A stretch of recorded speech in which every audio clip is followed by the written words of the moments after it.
En prévision d'une élection entre deux candidats, A et B, un institut de sondage recueille les intentions de vote de futurs électeurs. Parmi les 1200 personnes qui ont répondu au sondage, 47% affirment vouloir voter pour le candidat A et les autres pour le candidat B.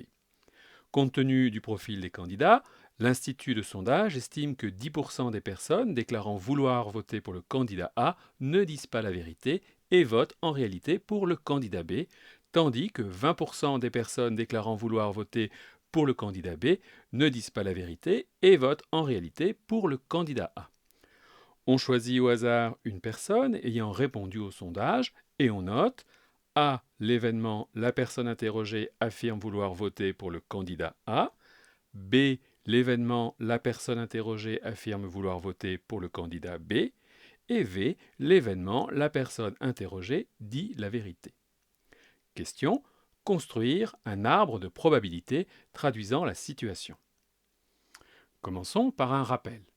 Un arbre pondéré est un outil mathématique permettant de calculer une probabilité dans le cas d'expériences aléatoires à deux étapes, la deuxième étape étant une probabilité conditionnelle en fonction du résultat de la première étape. Grâce aux données de l'énoncé, nous pouvons identifier un certain nombre de probabilités.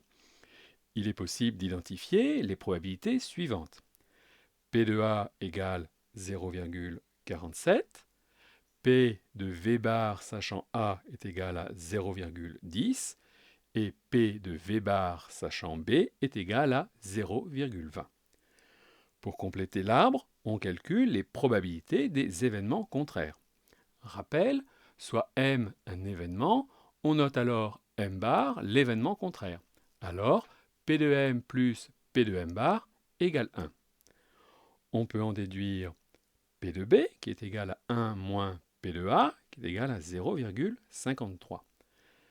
P de V sachant A est égal à 1 moins P de V bar sachant A est égal à 0,90.